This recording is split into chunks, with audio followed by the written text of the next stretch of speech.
Recorded live. Hello, everybody. This is William Hayashi coming to you. I'm from in Chicago right now. This is Genesis Science Fiction Radio. This is the June 28th, 2013 edition, and tonight's special guest is Joseph R. Wheeler III. Apparently, the first guy was so good they decided to make two more of them. Joseph is an artist, and he's also probably one of the, I would say, probably the brain trust behind ONYXCON, and we'll get back to that in a little bit. If you'd like to check out a little bit of his art, you can check that out while we're on the air here at www.thenewartorder.com. Take a look at his offerings there, and then is the site for ONYXCON just onyxcon.com, Joseph? Correct. Okay, so that would be www.onyxcon.com, which is a pretty substantial convention, and Absolutely. It's in the Atlanta area. So anyway, welcome to the show. How are you tonight? Thank you so much for having me. I'm feeling great, Mr. Hayashi, and shout out to Jarvis too. It's really great to just be here. Thank you. Well, that's good to hear, and when people start doing that Mr. Hayashi thing, I'm looking around to see if Dad's hanging around behind me. Anywho, let me ask you this. You're down in the Atlanta area, right? Yes. And where did you grow up? Did you grow up in that area? Absolutely, and I was going to say that's where that Mr. comes from. You know, I get in trouble sometimes. You know, I just got them old school values. We do that. You know, we say Mr. and Mrs. Yeah, I'm direct, straight from Atlanta. I'm born and raised. Well, if you're going to be that way, it is Reverend Dr. Professor Hayashi. But I don't like to stand on ceremony, man. Anyway, so all right, so you grew up down there. We're talking about elementary school, high school. Yes, what kind of, what kind of upbringing did you have? You know, what kind of kid were you? How were things? How were things for you coming up? Okay, well. Yeah, like I said, born and raised in Atlanta, and basically, you know, I had a very supportive family as far as my art career. I've always loved to say that because for people who aspire to be an artist and they wonder, you know, what is some of the most important steps you can take in being an artist, and I say, you know, the first thing I would say when I look back is having a supportive group of parents. You know, both of my parents, you know, still together, parents, you know, that's important too. I mean, I'm not saying that, you know, it can't work any other way, but I've seen that it does help, and I've been blessed with that. You know what I'm saying? I've been blessed with that, and they've been very supportive, and they always were in my art career, even when they didn't understand the type of work I was doing or what I was getting into. They supported the path. So, you know, that was an important part of my journey. The other thing I would say, growing up in the South, being in Atlanta, being a home of, you know, civil rights, being a home of many other artists, dynamic people in all the arts, and, you know, a culture that has survived all types of oppression and has risen to, in many ways, become a mecca, not only to blacks, but to the world as, like, you know, the spot in the southern region of the United States with the most attention right about now and for the past few years, you know. So, and I've seen it develop into that, you know, the good and the bad, that is that, you know. So there is, you know, a middle ground, and then there's the good and the bad that comes with all that attention, too. But, you know, like I said, I'm from it. I'm born right in the red clay, so I know it front and back, you know. So, and I'm very proud of that, very proud of that. Yeah. You know, I think about, you know, people talk about how cool the South is now. You know, we knew we were cool before anybody else said we were cool, you know what I'm saying? Sure. Yeah. So about how old were you when you started kind of like breaking out as an artist, you know? I would say, you know, my first true experience of recognizing my talent, and that this was something I wanted to do for the rest of my life, would be with my grandmother. One of my grandmothers on my father's side had seen a drawing I did of the Easter Bunny. And, and I can still remember that drawing, oddly enough. But, you know, she really made such a big deal of it. You know, for a little kid, you see your parents or elders celebrate anything you do, and you start to recognize, this is important. So, you know, and then, you know, it also follows suit with being at school and while other kids may have struggled with some of the basics of drawing, it came natural to me. And, I had some good teachers in that respect, my early teachers in elementary and things of that nature. So I would say all of that was, a big part of it was, the recognition that people give you early on to say, we can see this talent, and they try and push you along. So now you talked about grammar school. What do you think you were, maybe 10, 11, or even earlier than that? Earlier than that? So, how people, a lot of artists, a lot of visual artists will say, as long as it's from the day I can hold a crayon, and people think, that's a catchphrase, cliche, but it's really true. I think, it's like, it really was like that. That's how I remember it. As soon as I can remember myself drawing, I was always doing it, and developing it. And what what kind of encouragement did you get in school? I mean, it sounds like your teachers were very supportive. Yeah. I mean, I was at different points in school. I can remember, I would say maybe up to maybe like third grade, I was the kid in the class that knew how to draw everything, and teachers like, if you need something drawn for a board or something like that, it's like, go get Joseph.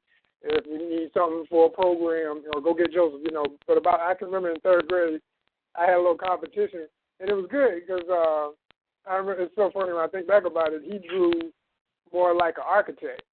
He used to do, and this was, I'm in my toy stage, I grew up with what I call the inspirational trinity of Star Wars, Transformers, and G.I. Joe, So right. About the time when everybody would be drawing Transformers and all of that, I remember I like to draw people more early on, and I kind of struggled with drawing anything with a straight line.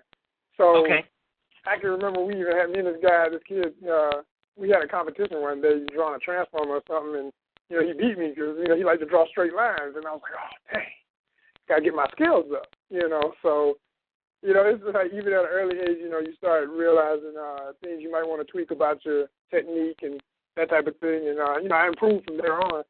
And eventually, I think I even, started drawing good Transformers, and we kind of got neck and neck, me and that kid. Did you have like encouragement from your peers? Like, did your friends ask you, hey, could you draw me something or anything like that, or were you more insular? No. I was definitely encouraged that way. I mean, a lot of kids would ask me to draw pictures of them doing little funny stuff and all that. I probably didn't get into that heavily till, say, maybe like middle school. I can remember I started doing, I had a little book I would put my homework in, and I would actually draw, people in the class, make little jokes, little cartoons. But I was getting into, around that time, I was into the Sunday funnies and stuff, your Garfield and the Peanuts and all that, and Bloom County, Burke Breath, for those who know what I'm talking about, these classes. Sure. Okay. And so, I would be drawing all that stuff, imitating it. But I was never the person who did, I went through that stage like everybody where you draw the stuff you like, but I wouldn't say I was much of a copier. I got to a certain point where I was like, I don't want to copy so much. I just want to try and draw it with my own hands. And I started doing kind of like these portraits of kids, my friends and stuff. And sometimes, it's caricatures, and sometimes people take offense. And I stayed away from that with some people because I didn't want people mad at me. Like, man, that ain't my nose. I don't look like that, that kind of stuff. But if someone got on my nerves, oh, man, I would rip you. If somebody in the class, you know what I'm saying? So that came in hand a couple of times, and, you're getting messed with a little too much. You're like, okay, all right, well, let's finish with this here drawing and then pass it around the class and it'll be over, Yeah. Now, and then what changed? I mean, did anything change for you in high school? Did you major in art or anything like that? I mean, did you decide, make the decision, the active decision, that you were going to pursue this as something big in your life? If not, this will be my job or this will be my dream job or whatever. As you got into your teens, how did that, affect you? Well, yeah, I remember the school I went. Shout out to all the folks who know what I'm talking about in Atlanta. Benjamin Elijah Mays High School. May it forever stand, the Mays Mystique, Blue and Gold Raiders. Mays was the kind of school where, and it still is, they have a math and science academy. And so, it's so ironic. I talk about this a lot with close friends and folks, and just the fact that, most artists, a lot of visual artists, typically struggle with math and some forms of science. Now, with science, I always liked science because when I was young, I always looked at science more so from the perspective of biology and zoology because I love nature. And I always loved animals and plants. At one time, I thought I wanted to be, a biologist until I got in biology in high school and realized that it was more about understanding, cell structure verbatim and knowing all the different parts and all this, really heavy stuff in that regard. And I wasn't real big on that. I was more into, it's sort of funny when I think about it. At that point in my life, I could have probably named any animal you put in front of me, or at least knew the general name for it. I wouldn't have been able to tell you all the Latin scientific names and all that. But I was really heavy in all that. But when I found out that it was way more, analytical and all that, I kind of lost interest in that area. And, the arts in general was always part of my life, not just visually. I was also into music. I was in the band. Mm-hmm. So that played a big part, in developing my skills, because I always tell folks, the arts are not singular. Everything connects. Right. So if you do one art, it's going to better your other arts. So yeah, I was real big on that, and I would say at the point where I decided, hey, I'm struggling in this math and science, especially math. Because like I said, I was like an A and B student in math and all of my other general courses, English, etc., until I got to, say, I forget what grade that is. I think it was maybe 7th or 8th. I can't remember. But we had algebra, and I'm like, what is all this X next to the 2 and Y next to it? Where did all the letters come from? I thought this was about numbers. Yeah. Yeah, can we just stick to the numbers? So yeah, that was the big the big throw that changed the rest of my life and really changed the way I felt about math. And like I said, by high school, I changed the way I felt about science. But like I said, I never totally lost complete interest in either. It just wasn't my path. And I had friends. It's so funny. I mean, most of the folks I hang with, they were, these guys went on to Harvard and Howard and Morehouse and et cetera, really good schools, and all of them were in math and science. They the academy of this school was good for them. Where for me, in my last year of school, and I'm proud that I made that decision, but I decided I need to get out of the academy before I flunk and look like I'm a failure when I'm actually a good student. I'm just struggling trying to prove something, being in this more advanced environment for math and science. So by doing so, I was able to focus more into my art and make a decision of exactly where I wanted to go for college. And I hate to say, but it's true, for a lot of public schools, particularly in the black community, unfortunately, a lot of times we just don't have the infrastructure built yet. When, the counselors and et cetera are there to really know where to steer you. I went and got my own college catalogs. They may have had a few books. They had a few schools on, art schools. But for the most part, people just kind of told you, well, go to this school because they have a good art program. And you look at it and say, yeah, but all they're trying to do is get you to be a teacher. I'm not against teaching, but I want to actually practice, I want to do my work. I want to be a working artist and make a living at it somehow, some way. So I made an early decision on that and I got kind of militant about it, actually. I mean, by the time I was leaving high school, I was like, okay, my art is all, and it always has been, my purpose for being here. I'm going to make sure that I let nothing stand in the way of that. I got to develop myself to the best artist I can be. So, again, going back to my parents' support, I decided, I told them, I said, I want to leave Atlanta. I want to go either out west or I want to go to somewhere up north on the East Coast. It's either New York or L.A. was what I always said, because back then I hadn't traveled to either. And I wanted to kind of dispel myths about them and prove the benefits of either, because you always hear as artists, especially in any of the arts, you always hear about both these towns being, these are art towns, these are art capitals of the United States, and then, of course, other towns. But basically, I had made an early decision. I said, okay, I'm either going to New York or L.A., and it ended up being Pratt. And so I went to Pratt Institute for my foundation studies, and Pratt is in Brooklyn, for those who don't know. And I knew how big of a school Pratt was in reputation when I got there, but I didn't truly understand the magnitude of the respect people give Pratt until after I decided I wanted to transfer, because I left Pratt after my first year, and I finished my matriculation at the Atlanta College of Art, which is now SCAD Atlanta. It got bought out by SCAD Atlanta. But, ACA is a much smaller kind of little engine that could, but it was a very powerful school. It's produced a lot of really important artists from Atlanta and everywhere else. But so I'm still glad that I did that, but I totally don't regret going to New York. It taught me a lot about the art world. It taught me a lot about many things, culture, people. And like I was saying when I made the decision to either go west or New York, it was just selling those myths about both places. I got to see the real New York. And I don't know, have you ever seen this movie, Art School Confidential? Yes, I have. Yeah, okay, hilarious. One of my favorite movies. It is great. Yeah. It is. It really is. And especially for anybody who aspires to be an artist and wants to go to school, they're at that point in their life where they're trying to decide if they want to go to art school.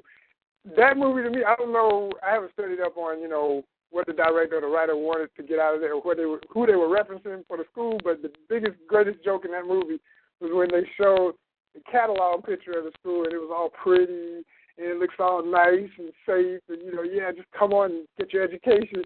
And then it did the fade scene where they show what it really is when the kid was getting there for his first day and there's all these kids standing outside smoking and graph all over the buildings and look rough as hell. And garbage on the street and, yeah.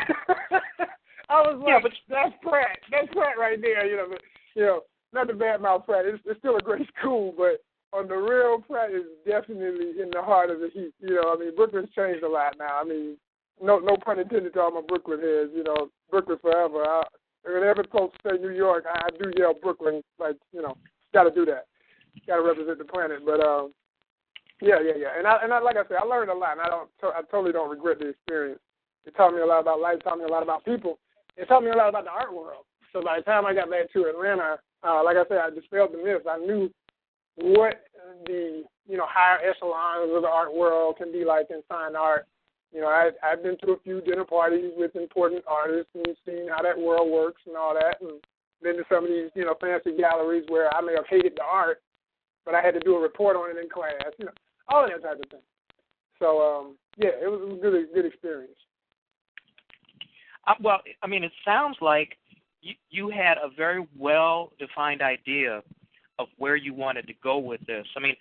While you were in school, did you do anything commercially, or were you really engaged in learning your art, learning your craft, learning the skills, things like that? Yeah. And how long, if you didn't do anything in school, how long after that did you start doing? Did you start becoming commercial with your art? Well, funny you say the first thing pops in my mind when I think about commercial and putting myself out there trying to get attention commercially. I can remember when I was at Pratt, I actually went and visited the offices of Vibe magazine and the Source, and I'll never forget that because the way I was going about it, I'm not gonna say it can't ever yield results, but in retrospect, I think it was probably pretty bold and impressive to folks at the front desk, but at the same time, I realized that ain't how it works. I came in literally no appointment or anything with a little small binder holding a couple of, like plastic sleeves with some copies of my art, and some of it was originals and things like that. And I was like, hey, I'm in school, but I think I've got some talent. I just want somebody in the art department, that maybe an art director could check me out. And of course, they were like, well, do you have a card or anything? Back then I'm like, no, I totally didn't have a clue what I was doing, man. Yeah. But, I don't regret it. I love that I was that bold. I love that I didn't care, that I was willing to just try and figure it out, because that's how you really learn. And, and in retrospect with that experience, I think the fact that I was willing to even come in, I can remember at both of the desks, the receptionist was just looking at me like, way to go, kid. Just, you're not going to get anything today, but, you're pretty bold to just come up in here like, I don't have no appointment, I don't have anything, I just want to talk to somebody. Pull them up the back, get them up front, I'm up here, it's me, So, yeah, but in retrospect, of course nothing came of that back then. And, there was other little things here and there where people may have told you about an opportunity, friends, colleagues in school, and you go and you check it out, and maybe nothing came of it, but, the best thing I'd say I got commercially out of school in that respect was that I either did develop or started developing some of the very properties as far as books and characters that I now have, turned into something else later on in life. And that's the greatest thing that sometimes comes out of those opportunities, because, like, in school, sometimes you're pushed in directions. And I tell a lot of artists, friends of mine, if you get to do any contest or anything that's kind of outside of your normal range of material or whatever you like to draw or whatever, as long as it's not too far out of your range, you stay in your zone, but, do it, because a lot of times that stuff, whether you win the contest or not, whether you're chosen, you'll look back at the product that you created and say, wait a minute, this is a good character. Heck with the contest, well, let me keep developing this, And so I was able to, like, literally I can remember there was a children's book I developed in college. It's still, it may as well be said unpublished. I did, run a few copies for friends and family, but I'm not going to call that true publishing because I know what that is. And sure. I have done that. I have published some self-published books and, put out a run of 1,000 of my first AshCan comic, for instance. And I'm saying, the difference in doing that, the experience in doing that is a reward in and of itself. You learn a lot from those little odd experiences. And like I said, you can start developing something from a little inkling of an idea. So now, you actually were trying to do, I mean, obviously you went there to try to maybe get a job, get some attention, what have you, and would you say that, I mean, would you recommend to other people? I mean, I've always said this to other people. I'm predominantly a writer. I don't do any, I'm not very artistic or anything like that, but when people say, well, how do you build your skills? And I go, well, first of all, I'm self-taught, so I may not tell you the right thing, but I will tell you this, don't run away from anything that's unusual or new to you. Because right. I think that anytime you're exercising outside of your comfort zone, outside of your wheelhouse, what you're doing is you're forcing yourself to consider things in a way that you may not have ever done had that opportunity not presented itself.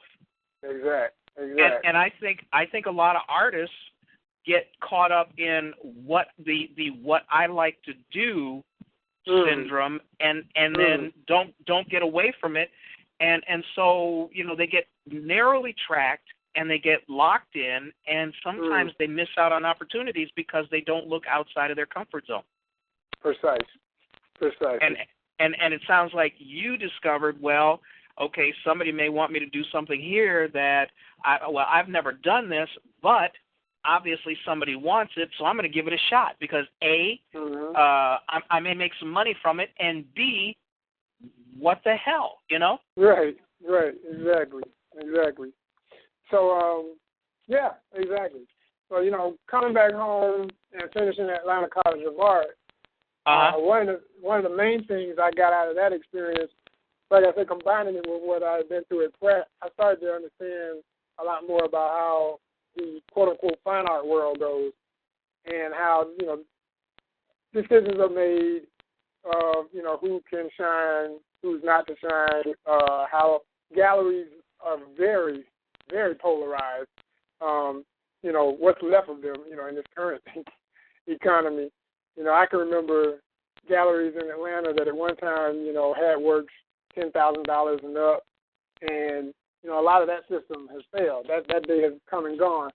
You have a few galleries that are able to even acquire, put work on sale for that kind of price nowadays. But then there's other genres that were at one time considered, like what may be called lowbrow. I mean, comics fits into that and everything. And now we're the heat. You know what I'm saying? Now everybody's checking for that. Now everybody wants that. Now everybody's trying to do something comic-oriented, something superhero-oriented, something phantasmic, something going back to those ancient human codes of self-identity is really what it is. I mean, it's really ancient. It's prehistoric, and it'll never die. And it shouldn't, in my opinion, it should not go in phases. It shouldn't be something that rises and gets hot for a few years and then dies. I am impressed with what's happening, with films and everything right now, how, every spring and summer we see these films. But I also know that if we don't, and I'm saying we in the sense of everybody who's part of this genre as creators, don't start to think outside the box, don't start opening up to new opportunities and ways to express these types of genres and not do things the same old way that it's already been done, just with, new ethnicities or new color palette, new whatever. I don't feel like that alone is enough. We've got to go even further. And I say that still in respect to what I'm doing with ONYXCON and everything. I am celebrating the African diaspora in popular arts and all these genres. But I'm saying if we continue to do it, whatever we're doing, and it's totally just a reflection of what's already been done, then when that finds its fall, because everything, gets to a peak and starts coming back down, these are cycles of life, you'll be right along with that instead of being on a whole new trajectory, a new paradigm shift. And that's what's so great about, what I'm doing, what the entire Black Age of Comics or Black Age movement is doing. And, right. I want to give a major shout-out to that for those listening that don't understand what I'm saying. Tertel Lee, considered the father of the Black Age, from Chicago, by the way. I'm sure you'll like that. Yes, Yes. Y'all got the props for that. And he's actually from, the Hyde Park area. As am I. That's where I grew up. Boom. Wow. How about that? If only he's listening, I know he's like, yes, on the map. But, yeah, always on the map. And, of course, that's where President Obama resided before he went into the White House. But the point I'll make of that is to say, back in 1993, here I am graduating, put it in respect to everything else I was talking about earlier with grade school, graduating from high school, knowing what I wanted to do with my art, but not knowing I already, in a sense, had family out there developing what was going to help become part of the infrastructure of what I wanted to see happen. And sure. So Tertel did, in 93, the first ever Black Age of Comics convention in Chicago. And as a result of that convention, he inspired numerous other conventions, like the East Coast Black Age of Comics Convention in Philadelphia. That's my family. Big up to Yumi, Odom, and all the staff and friends of ECBOT. That was these are the types of events that when I found out about them, got me inspired to do ONYXCON. I went to ECBOT in particular, and that was my first Black Age convention for like 4 years straight. Once I got bit with the bug my first year, I was like, okay, I will figure out a way to get the money. I will be back every spring. And it was just, a total love affair with the community and with the environment of all these black men and women focusing on seeing themselves in the guise of science fiction, fantasy, comics, etc., the whole line. Uh-huh. So as a result, 1 year I remember, I found, hit with financial issues, couldn't make it. But I was always thinking, that I wanted to do something like one of these conventions. And I decided, I said, whether I can always make it to the conventions that are already established, I'm in a town that is literally like the hub for black folks right now. And sure. I've got connections in the arts. I've been working in the arts since, all my life, but since high school, since graduating, I've always been involved in arts organizations and knowing, the kind of somewhat, when I say kind of small pool, I'm saying in comparison to, we're talking about New York and these other towns. Atlanta has a kind of small arts community, but it's at the same time where you could almost say everybody knows everybody. That may not be true anymore with how many people are coming here, but everybody still knows the other people you don't know. Sure. It's still that small. So. Mm-hmm. And that kind of begs the question. When you got back there, in that time frame, who were the kinds of people who maybe inspired you or you looked at closely to either emulate not necessarily their art, but maybe their path to success, their business model, their focus, things like that. Do you have people like that in your past that you can talk about? Well, the first site, not just individuals but collectives, I would have to give credit to, like I already mentioned, the whole Black Age movement of conventions. Well, sure. But also, the National Black Arts Festival was a great example. The Black Expos, which I can't say that I was a regular routine visitor of many of the expos, but I always saw their advertising. I always saw, the impact they were having, and I always attended a lot of conventions and festivals and things, so I knew the nature and the culture of that. But especially after going to the National Black Arts Festival, and seeing how, I would say that was inspirational in some ways too, because for Atlanta, like, you know, they're still, you know, kicking, even amidst, you know, many struggles. And as an event, they've always had, you know, all the arts present. And I always like that. I like that it wasn't just the visual, it was the, you know, music, you got performance art, you had, you know, you know, they even have some events where, you know, the culinary comes into play, you know, et cetera. It really covers all the arts in many ways. And where it may have lacked, you know, I could see the need, you know, for some of the stuff that I feel my event and other events now provide. And so, in particular, I remember one of the NBAFs I went to, there was an artist I saw one year, and I think about that person, whoever they were, all the time, because when I passed their booth, I said, what is this? For those who know who Boris Vallejo is, or Julie Dexter, I mean, wow, I'm sure I know all kinds of, I'm saying Julie. Well, Julie Dexter is another artist, that's a musical artist right here in Atlanta. She's from London, amazing singer, but I'm got Julie's all mixed up in my database. Anyway, I was saying Boris Vallejo and his wife, Julie Bell. That's what I'm trying to say. Sure. I got the name right now. I hope I got the name right. But both of these artists and folks like Frank Frazetta do some of the most fantastic fantasy art, you know, the genre of sword and sorcery and all of that. And I grew up on a lot of that. I always loved that style of painting and everything. And so this person that I saw at the NBAF had work like that, but it was a black artist. But they weren't at their booth because they had stepped off for a second to get something to eat. And I remember one of their family members were there, and they was like, yeah, he's really good. And I was like, oh, man, he's amazing. I mean, like, and it's been so many years, I don't think I got a card or anything. I mean, I would have held on to it, so I know I didn't get one. They may have ran out or whatever, but the work was just absolutely gorgeous. I mean, it was like, you know, black centaurs and black elves. Imaginings you hadn't seen before. Correct. You know, he was pulling from the European standard of the characters, but he had given them an African sense. In essence, what I was looking at now has a title, thanks to Charles Saunders, the founder of Sword and Soul, as it's called. And you see that type of work, you know, where it's more from an African perspective, but it's fantasy, you know, and it's taking our original culture and, you know, giving it a fantasy base. So, you know, like I said, this artist, whoever they were, it was amazing to me, and I thought, why isn't there more of this type of work in the festival? And every year I would go, I think I remember saw maybe one other person that impressed me on that level with that type of, you know, themes to their work.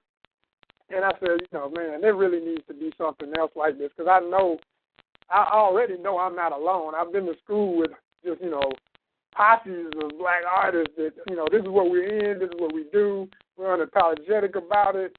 You know, we may have other subject matter that we cover, but we're never going to give this up. It's always going to be a part of our art, but we don't have an outlet. So, you know, I made a conscious decision looking at people I knew, the connections I had. I say, you know, you see the missing, you be the one to add it. So that's what I was doing, you know. Yes. You're listening to Genesis Science Fiction Radio, a service of the BlackScienceFictionSociety.com website. Check us out here every Friday. We always have somebody interesting to talk to.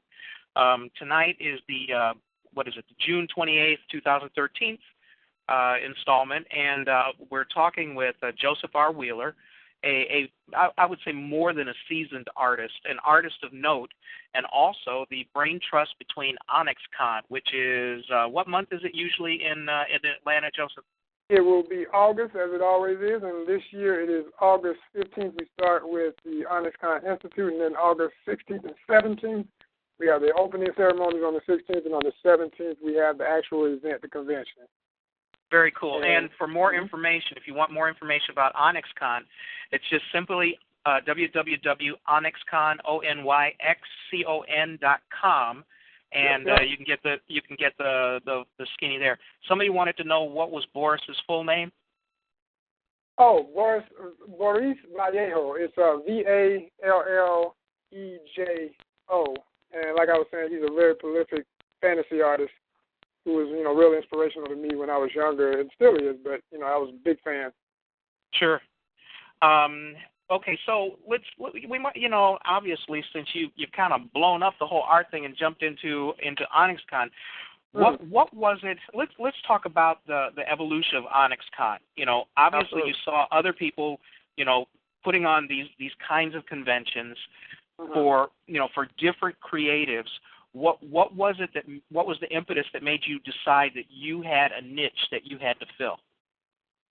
Well, primarily I can remember a time when I would do searches on the internet for just, African comics, blacks in comics, black comic creator, whatever, anywhere I could, throw catchwords and see where it could happen.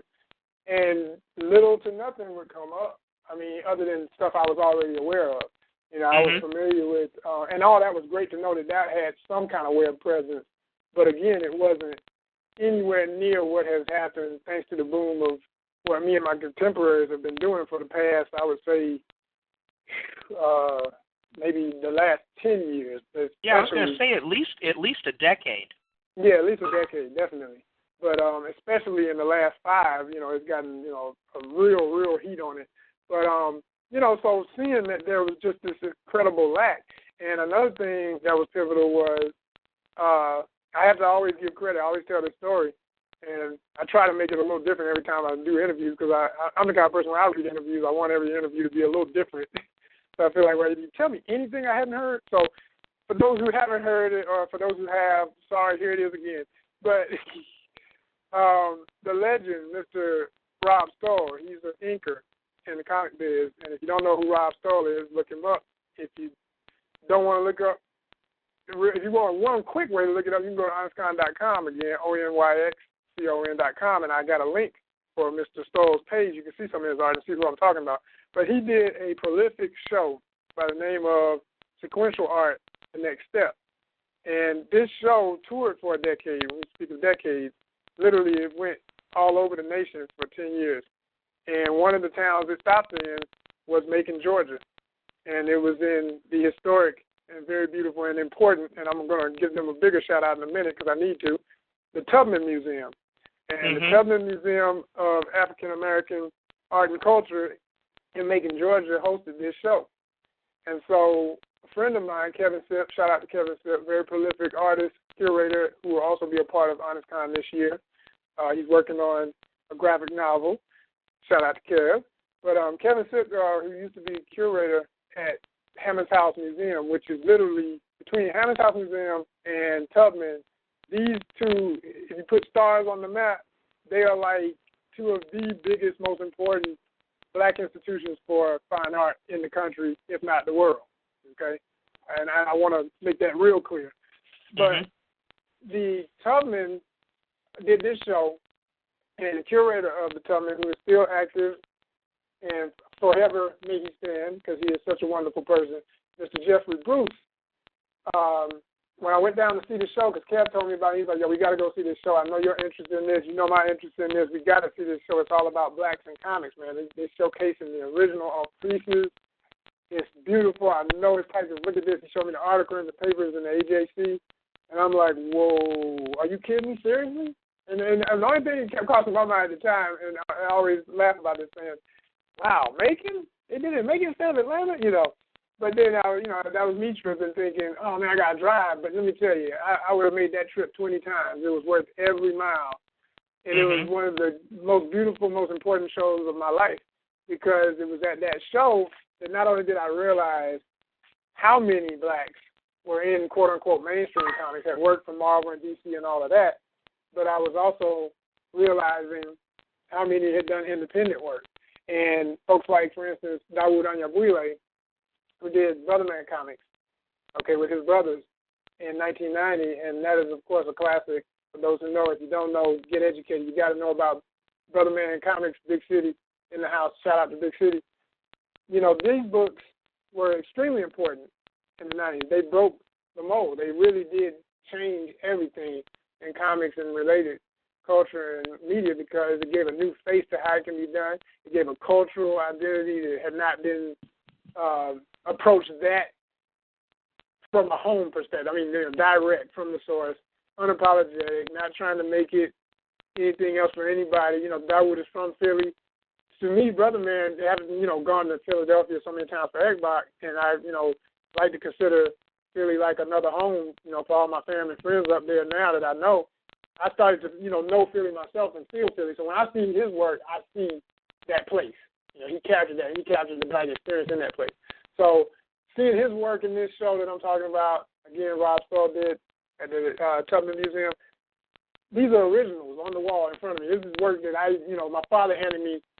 I think he found out about Brother Land first in an article, and we went to the comic book shop, and I had to find it. And I bought the first issue and, read it I don't know how many times, trying not to mess the cover up, and keep it as a collector's item. But bottom line is to see all this work in person, it's nothing like, for anybody who's never seen, anybody who's, interested in this whole genre but has never really seen original comic book art, you do yourself a favor and come out to art shows that we do.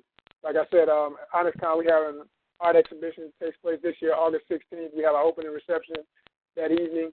It'll be from 6 to 9 at Southwest Art Center. Let me make sure I say that too. Southwest Art Center in Atlanta, Georgia, 915 New Hope Road. Shout out to all my Southwest. I mean, let me just remind you of something while it's fresh in my mind. All of these different events and different venues. If you come to the BlackScienceFictionSociety.com website, think about populating the events calendar with anything and everything that you think would be of interest to not just maybe artists or not just writers, but if you would visit the events calendar on BlackScienceFictionSociety.com and start putting in all of these events, because there are times when people go maybe a month in advance. They go, I'm going to be in the Atlanta area during X. Let's see what they've got going on. You know what I mean? So just try to keep that in the back of your mind. I didn't mean to interrupt you, but it was no. That's cool. Thank you. I'm like 81 years old. I forget things, so I have to catch them as they go by. But it is something that I try to get all of our guests to do because it is good. I mean, obviously, you know the value of community. And you know the value of networking, and not the BS networking where people go, oh, yeah, we all go to a meeting once a month, and we hang out, and we talk about the art and things like that. Right. But actually getting to know the people who excite you about the art, the people who inspired you to get interested in it, that's the kind of thing that we want to try to foster, if not for ourselves. But stop and think about it. We got generations coming behind us who won't know anything, who won't know a damn thing if we don't put ourselves out there and try to get them involved. And that's the essence of comics. I mean, comics are a medium that speaks to kids, to teens, to preteens. And if you don't take the advantage of using that to good use, and I don't mean like proselytizing, and I don't mean like, heavy-duty educating and trying to put some physics up in there or, some Shakespeare or something like that. But the fact of the matter is, comic books are a good avenue for approaching and engaging our youth. So, I mean, I just wanted to throw that in there. Absolutely. So, thank you. Another good reason for all the parents and educators out there to make sure that you're at ONYXCON, because our focus is edutainment. We entertain and we also educate. So, I really cannot, as the president, of course, I will put it in as many words as I can, but there really aren't words for the experience. I've had people come up to me at the event, and they're flabbergasted because they really did not know it was going to be as exciting as it is to meet so many artists in person and to see so much incredible artwork and to see art from different perspectives. Like I said, we have performances at the event. We have music. We have, we never stop the music. We have DJs that represent to the fullest. Shout out to our brother DJ Zano, WRFG 89.3 FM Community Radio in Atlanta. That's my main station all the time. We promote there. They always come out. They have DJs come and, volunteer their time to be a part of ONYXCON. So, we really have an incredible event in every way. And like I say, you're getting an art show, you're getting performances, and then the vendors are behind the tables explaining their products. And everything, for the most part, is going to be work that you haven't seen before, and even if you are aware of it, you get a chance to meet your idols. These are people, like I say, folks like Dawood Anyabwile has always been a part of ONYXCON, and we're expecting him to come back this summer. He'll be there. We're even hoping to have his brother, Guy Sims, who just released a new book, under the whole universe of Big City, and deal with characters from the Brother Man comic. He's got a new book out, so you got all that going on at ONYXCON. We have. And would you? I'm sorry. Would you would you advise people that this is a teen-friendly or even a preteen-friendly venue? Totally. This is a family event. I mean, now our primary demographic in terms of most of the material we have, as far as our vendors and their books and whatnot, I would say starts at preteen and goes up.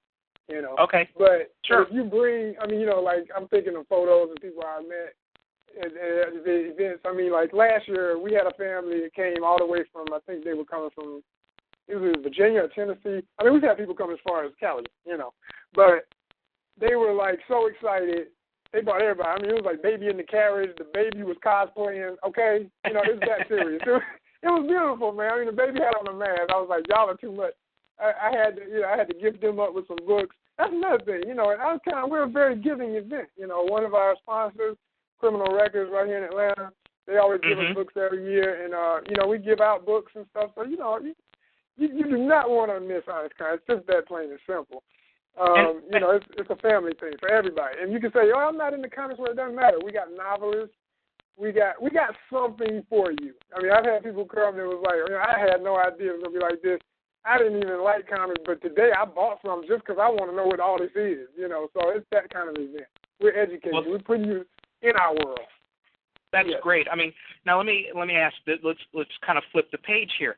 What kind of community outreach do you do in terms of maybe engaging kids outside of the con, or at least trying to get them in there?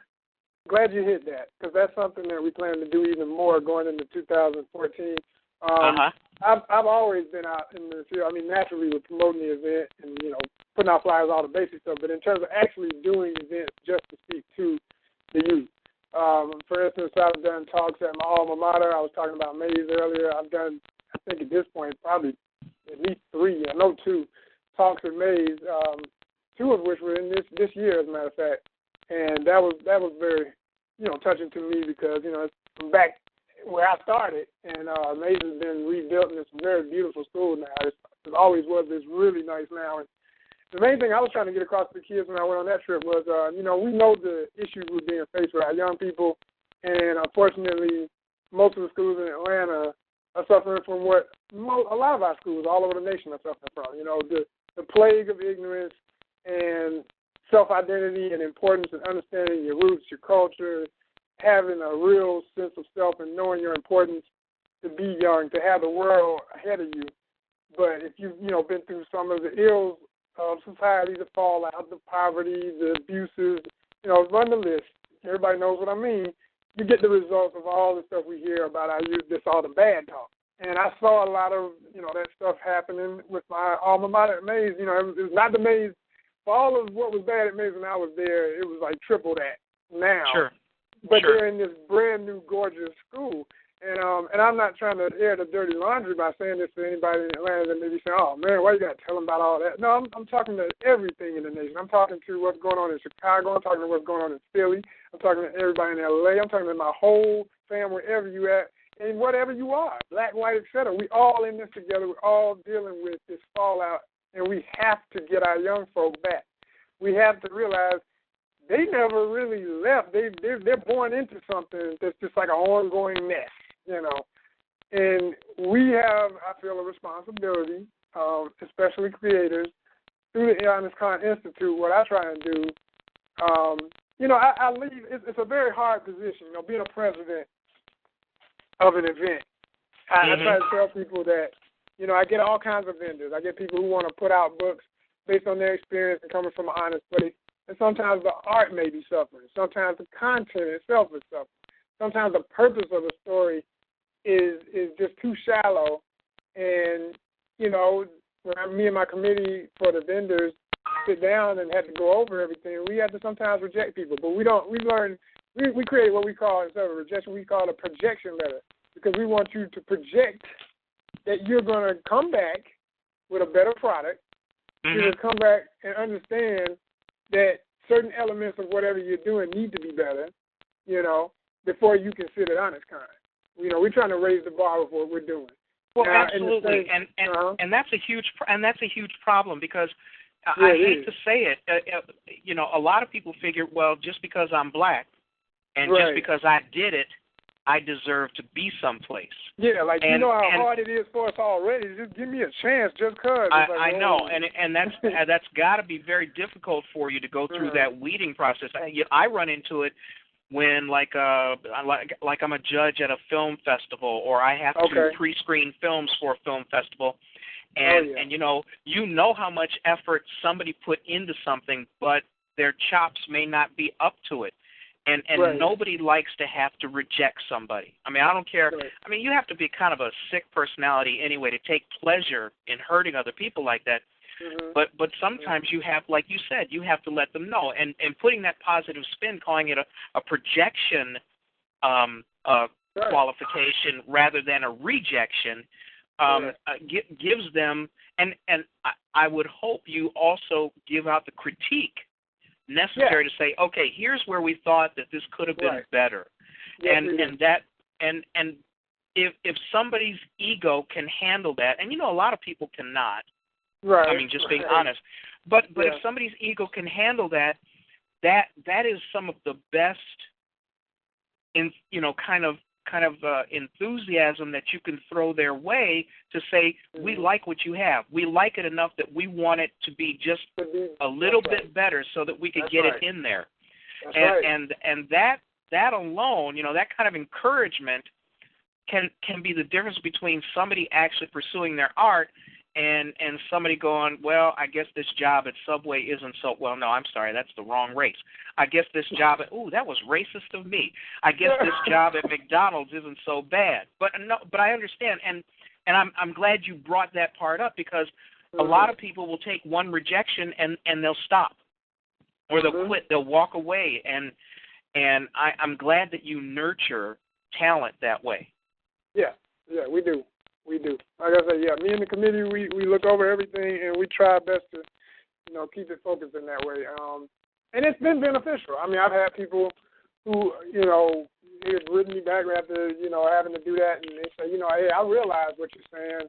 I was mad at first. Like you say, my ego couldn't handle it. And what's even, depending on who it is, if it's somebody I actually had the pleasure of meeting or whatever, sometimes I'll tell them, like, look, I'm you in a lot of ways, because some of the stuff that I've done in the past as an artist, I don't want anybody to find that stuff now. Right. I don't want them to know I was thinking that way back then or whatever. But I'm not going to be totally proud of it. But I do want people to understand that I had to be challenged about it, and that's why I made the change. So it helped me get better, and I'm trying to help everybody do that. Right. Yeah.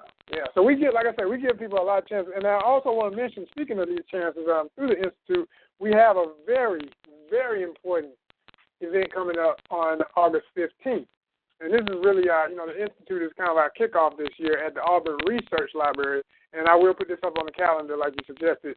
But I want to say this now for all the writers in particular who feel they want to better themselves and get some real serious critique and, just really have your stuff analyzed. Cherie Renee Thomas, who did the Dark Matter series, okay? If you don't know who that is, go to our website, again, ONYXCON.com. Look at the profile we got right on the front page. You'll quickly recognize why she's incredibly important. And Mr. Brandon Massey, who is also an editor and extremely talented and important writer. Okay, both of these two folks are going to be two of our special guests this year at ONYXCON, and they'll be doing a writer's workshop on the 15th. It'll be during the day. We had to kind of fit it in because we got some other stuff going on that evening, but it'll be from 12:30 to 1:30. So it's kind of one of those things, if you're in the Atlanta area, you want to take a lunch break, if you're serious about your craft, like you were just saying, is this job at whatever fast food okay, or do I want to push myself to the next level? That day, make sure you're at the Auburn Research Library for this free to the public chance to meet two legends and discuss writing, from a real level. And the other great thing about this is both have offered to have synopsis, and you can look at the details again at ONYXCON.com. Send a synopsis of your current story, whatever you're working on or whatever's finished, to them. Add their emails. It's posted up, and you send in your information, and you might be the subject or the topic of discussion on that day. They may take, pieces of whatever was sent in and talk about what's wrong or what's right about it. So, sure. Like I say, I am a writer. I do write too, but I'm primarily a visual artist. I do a little performance and other stuff too. But I'm saying if I had an opportunity to meet, I'm happy to have them a part of my event. But I'm saying if I was on the outside and all I did was write, if I was a novelist trying to break in, there's no way in the world I would miss this. So there it is. Do what y'all will with it. I should see 200 people bugging the heck out of both these beautiful people by tomorrow when I ask them, so did y'all get any submissions? I need to know that out of the 3,000 plus that are a part of Black Science Fiction Society, y'all represented and send in your synopsis for this opportunity. I just want to make sure I plug that. Yeah, I did write it down for other people. I myself, as a novelist, I probably wouldn't, but I mean, for others, I'm just kidding, man. Anyway, I would really, please put all that up on the events calendar, and if you've got time, maybe make a blog post about it, so that people, you can remind people to go right to your site to scope it out. Okay. That's an opportunity you can't pay for. And people should realize the value in something like that, because you don't get those opportunities very often. That's right. Most people, the opportunity they get is that rejection letter going, well, we liked all the words you put in your novel. Could you just rearrange them in some other order? And that, right. Nobody wants to have to hear it that way, but the thing is that there is craft to writing, there is craft to art, there is craft to all of these creative endeavors, and I'm looking at a little bit of a discussion in the chat room about rejection and how you have to live through that, how you have to learn how to deal with it, and the other part that I think a lot of creative people forget about is the fact that this is business. This is not just paint the Mona Lisa and then everybody beats a path to your door. This is a business. If you're going to be an artist, if you're going to be a writer, if you're going to be anything, a content creator, yes, you also have to know that there are certain things that you have to have. Like the very fundamental. I am so glad you told the story you did. Do you know how many people out there don't have a damn business card? Don't have a business card. Don't have a business card. What is wrong with you people? You go to Office Depot, and for $10 you get pre-cut cardstock. Go steal somebody's good printer, print you some business cards. Because if you can't hand somebody a business card, nobody's going to believe that you're serious about anything. It's such a fundamental business tool. That a lot of, and don't say, well, I think I don't want a business card, I want a plugger. No, you don't make a plugger. You give somebody a business card. You give somebody a plugger, they think you're plugging some kind of party or something like that.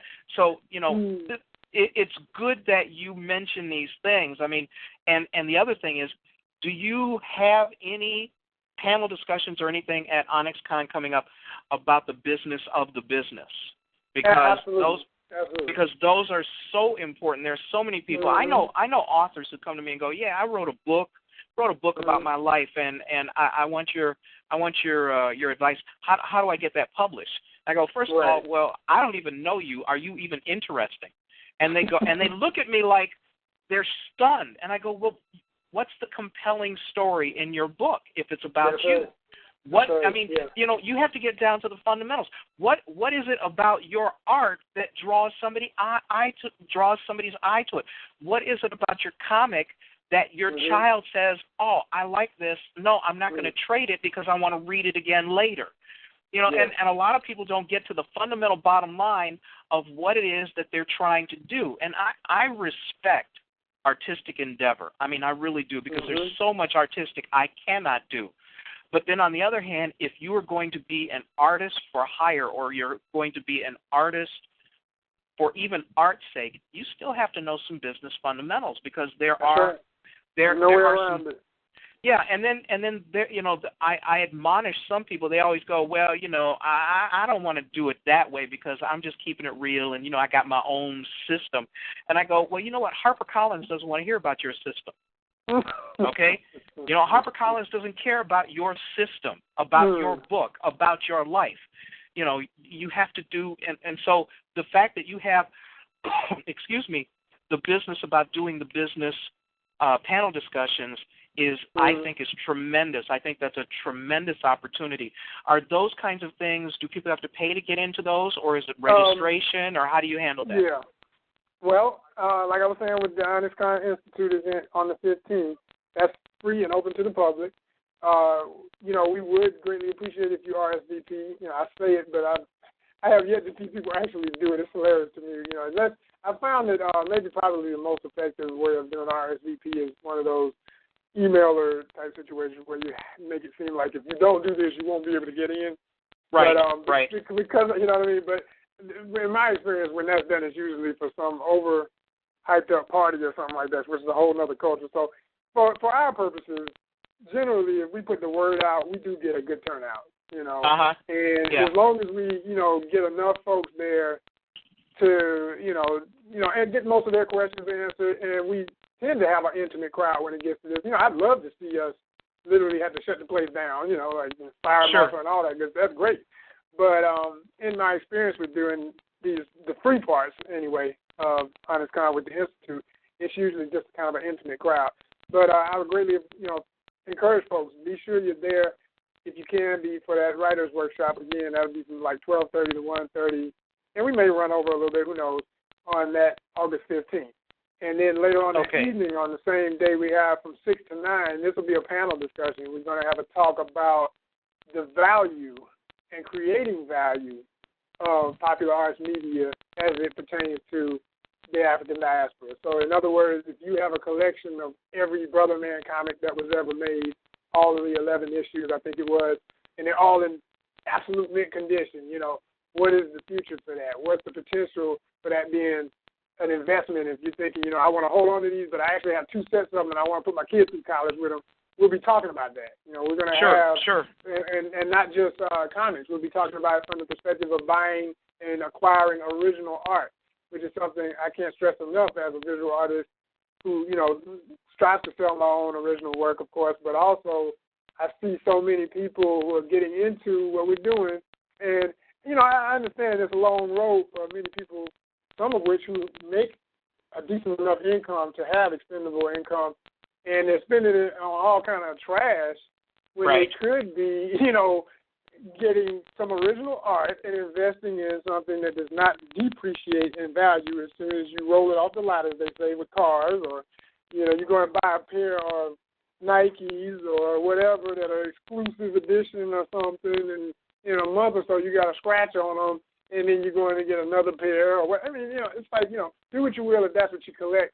But I can't encourage people enough to truly start considering if you have that kind of funding, money to spend, or even if you're not big money. I say this about people who can only afford, prints, because what we're doing is such a niche market right now. And ever mind, it is a growing niche market, but it's because it is a niche market. If someone does a run of something that's digital, because a lot of artists are working digital, for instance, the only version of it that's tangible is a print. So if you've got one of the only prints of this image, and the artist could only afford for that particular summer doing their conventions around the nation to run, say, 200 copies, and you got one of the only ones, and it's a classic image, you've got something of value there. And we're looking to have a panel consisting of, I'll be moderating, it'll be Mr. Ed Spriggs, who is the curator of Hammond's House Museum, which I mentioned earlier. He used to be, and he's now retired, but he also, semi-retired. He actually works as an art appraiser. He has his own business as an art appraiser. So he appraises original art, okay? Mm-hmm. We're also going to have Kevin Sipp, who, again, was a curator at Hammond's House. He followed Mr. Spriggs and took over, and then he's no longer with Hammond's anymore, but he's also very well-rounded in that world, and as a curator and as a practicing visual artist. And we hope, and I can't stress hope enough, to have, I'm not sure if she's going to be able to make it at this point, but Sister Too Funky, as she goes by her moniker, of the Museum of Uncut Funk. For those who don't know, whether she can make it or not, I want to give her a big shout-out.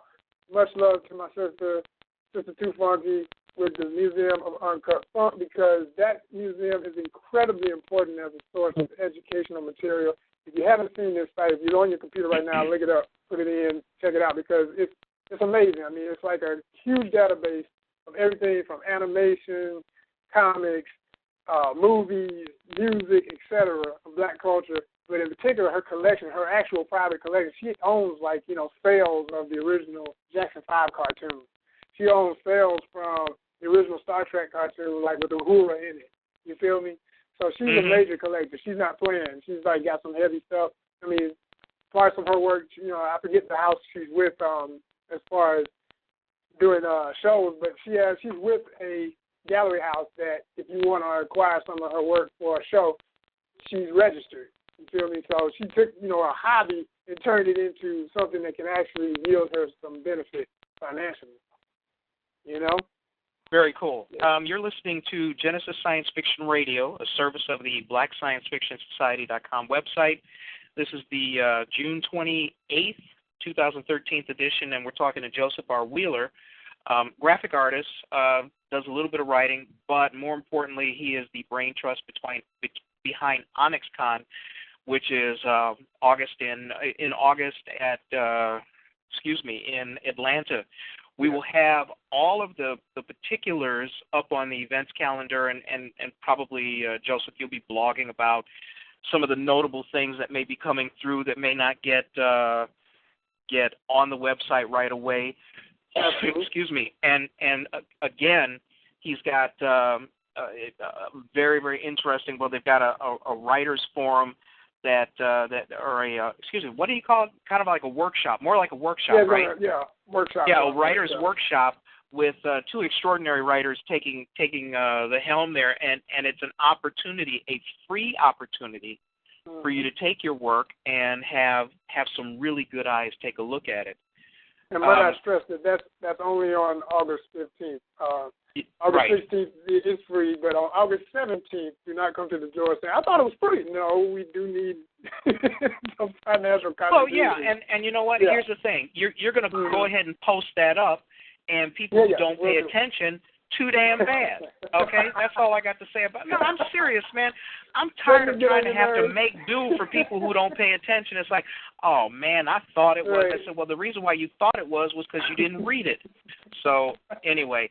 So let me ask you, what's the hardest part for you, even to this day? I mean, tell people, how many years have you been doing ONYXCON now? This is 5 years. 5 years.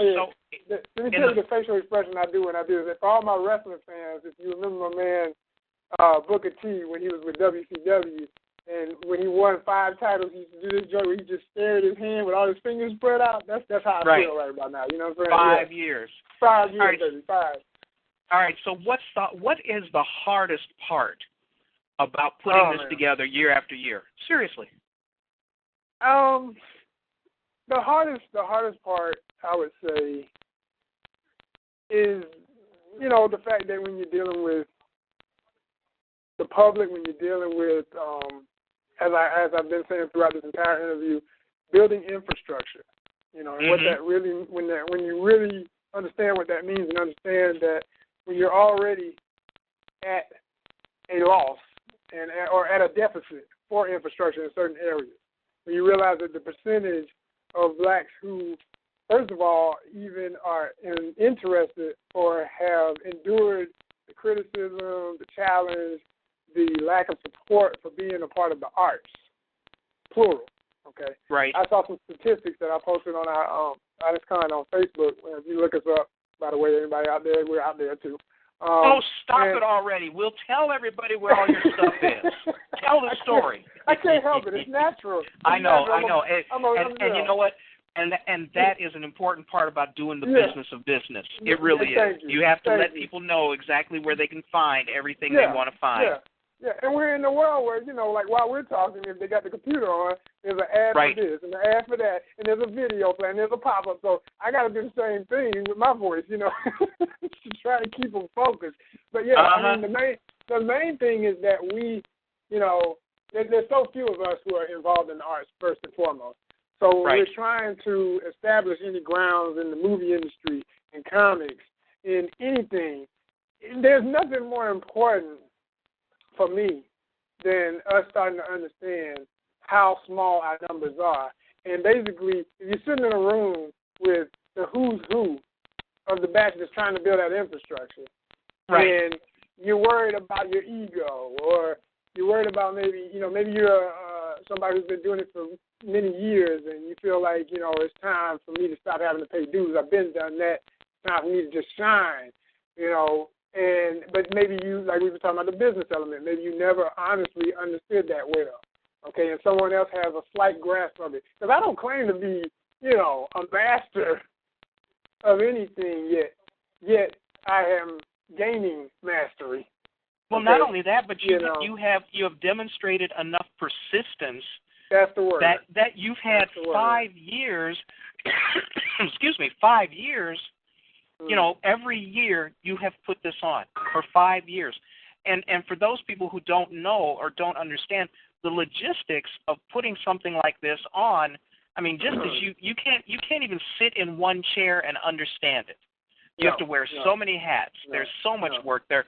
And like you said, the relationships. Oh, man, the relationships with, vendors, with attendees, with talent, with content creators, with just your own vendors who, somebody's doing the sign, somebody's doing this. I mean, the fact of the matter is, you quite modestly say you don't know everything, but obviously the things that you've done have stood you well. You've done them well enough that you've been able to reproduce what you set out to do, and the IRS isn't banging on the door saying, hey, you got to close up because you owe money, or somebody, the fire marshal comes in and says, you got too many folks up in here because you aren't paying attention. I mean, and seriously, if you look at the accomplishment, it is certainly far in excess of what people would generally think. They think, oh, yeah, we'll just throw a show together. I got some friends. We can get some chairs. I'll get a DJ. Well, I'm serious. This is a tour de force, and people should admire you for being able to put this together. Well, I appreciate that. And, and that would be the main, I would say, the main areas that tend to be a challenge. It's just really getting everyone to understand the importance that, we're already challenged to begin anything. So why make it any harder in terms of relationships? I like that you brought that word, and just, that's the best word to use, because I find more and more as I go on in this experience, I've dealt with people who have every reason to play the game of being highfalutin, women who could act like divas, dudes who could be total egomaniacs, whatever would be the word for that for dudes. But, I'm saying they could play any of those roles, but they don't.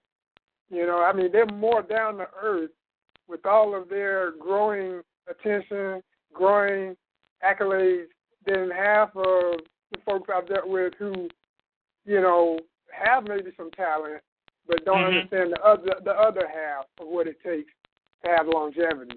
And, the fact that you're doing it well, I mean, first of all, obviously, there's got to be an attitude. There's an attitude about how the event goes. There's an attitude about, how were people treated? Who are recurring people? What kind of experience did people have? When they brought their kids, were their kids treated with respect? Are artists treated with respect? Are the guests treated with respect? Are women second-class citizens or not? Are new artists treated worse than established artists? I mean, that all of that atmosphere, all of the psychology and the sociology of putting something like that on is probably the most important part, even more so than making money, because if you don't do it right the first year, you don't have a second year. Totally. So I think that when people take a look at what you're doing, and they take a look at how you conduct ONYXCON, and you're going to have people who like it, you're going to have people who didn't like it, you're going to have people who had a great time, you're going to have people who go, well, maybe not so much for me. And always. I mean, that's just life. Yeah. But you don't stop the persistence of life just because of you know, a handful of people or 2 people or 5 people or even the same consistent 5 people who every year they say, you know, this was a problem, that was a problem, this was a problem, that was a problem, and yet they're asked, and yet they show up every year. So right. And so, you know, nothing is perfect, but the fact that people try and the fact that people put the effort in, that's the thing that I would like to see more and more people concentrate on, because someone made a joke in the chat room. You mean there's a few black artists? And you could look at that either way, you know, as too small a group or a much, much bigger group than you could ever suspect. And, excuse me, tickle in my throat. But we're at the point now where people have no idea the vast number of content creators and artists and authors and movie makers who are out there making their small contributions, and just because someone in Atlanta didn't find out about somebody in Denver and somebody in Nebraska did something real cool, but they didn't make it to ONYXCON, doesn't mean that they're insignificant and doesn't mean that their contribution doesn't count. It just means that it hasn't reached that threshold where enough people can see what's going on. I mean, I'll give you a good example of wasted, I would say, advertising kind of karma or marketing karma.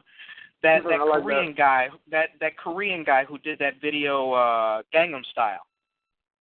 All right. Okay. So he did a video about his song, which caught on in a way like nobody's business. Yeah, and I think they estimated he made $2.5 million from that. You know, just that video. Now here's the deal. A lot of people are creating really good content.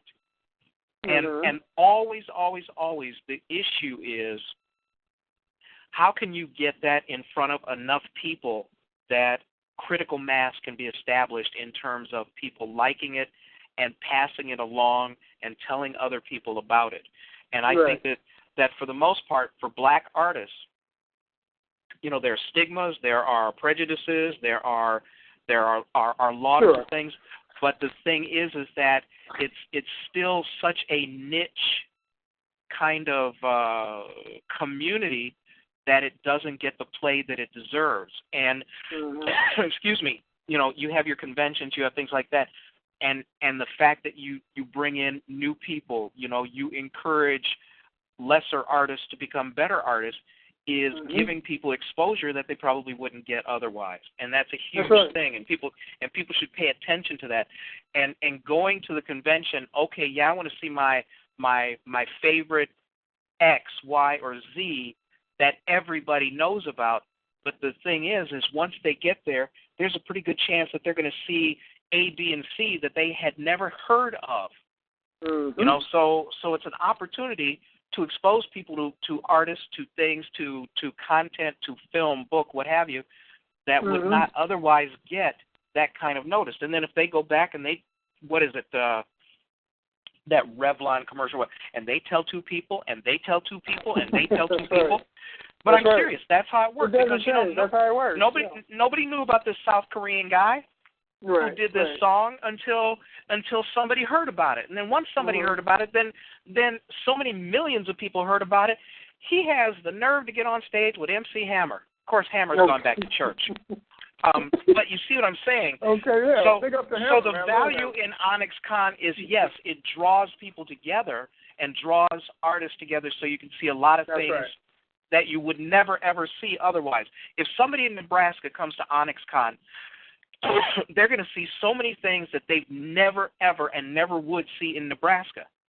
Now, if I come to ONYXCON, and I was just going through my mail while you were talking, and I don't see my invite, but I'll talk to you about that later. If I come down to ONYXCON, I will see things.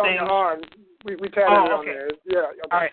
I will see the ONYXCON. I will see things that I have never seen. I will meet content creators that I would not have met otherwise. and I will meet other authors. No, that's somebody dialed in who Jarvis didn't mute out yet. And I want to apologize to everybody. Both Joseph and I are in areas that are having really bad storms, and so there was a little bit of static earlier in the show. It's kind of cleared up here. It's kind of cleared up down there, but there was a little static before, which was kind of annoying. But that's some technology you can't do anything about because Mother Nature really trumps everything. But seriously, going and seeing, what you put together gives new people an opportunity to be seen by others who never would have seen them otherwise, and that's huge. And speaking of new people, I want to give a few shout-outs, too, to some artists that have definitely represented this year and been a big part of what we've been doing as far as helping with promo, and they've just always been a great part of ONYXCON ever since I met them. But I would be remiss if I did not mention, for anybody who's seen our flyer, the current one that's out for ONYXCON 5, you'll see a family of characters. I don't know. Whoever North Georgia is, would you mute your phone, please? Oh, wow. Because they're either killing a cat in the background or their child just fell into the garbage disposal. Wow. How do you mute your phone?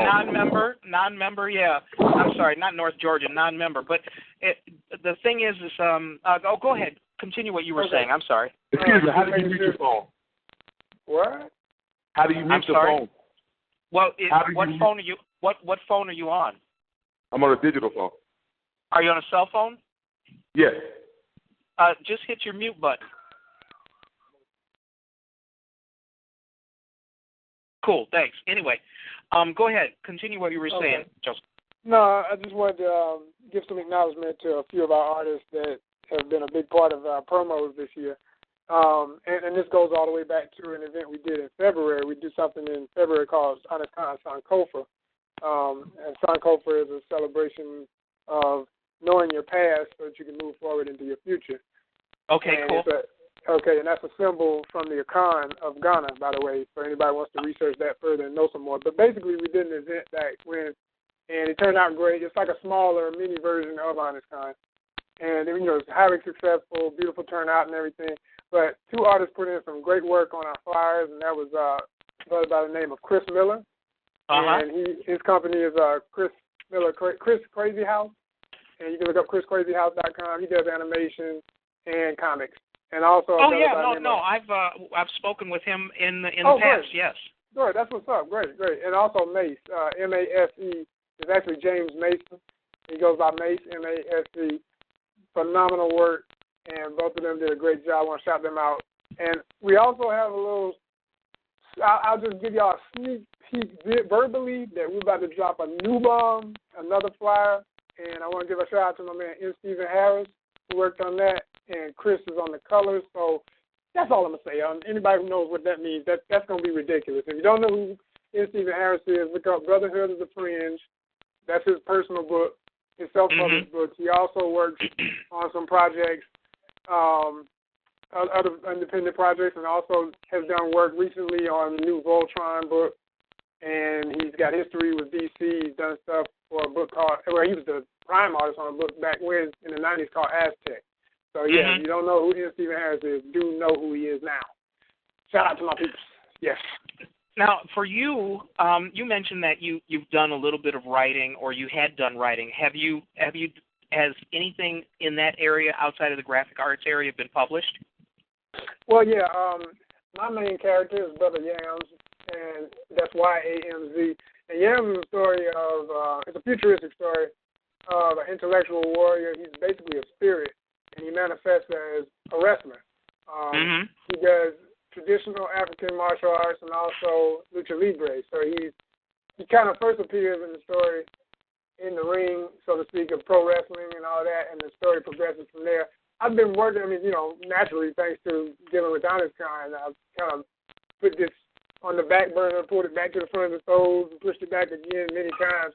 And I've kind of made a decision at this point that Yams is one of those characters, I don't have to rush the process or stress myself about getting out books and all of that. I mean, I've got something beautiful going with the way I interact with the work now, and I've come full circle, whereas one time as an artist aspiring to do comics in a traditional way with the panels and bubbles and whatnot, I kind of moved away from that. I still have a great respect for that, and I totally admire a lot of my colleagues that do that. But I, coming from a quote-unquote fine art, because to me it's all fine art, let me make that very clear, but coming from the background of, doing singular pieces that may tell a story, a stretched canvas, I paint, I do every medium you can think of, from color pencil to acrylic and in between, et cetera, ink, et cetera.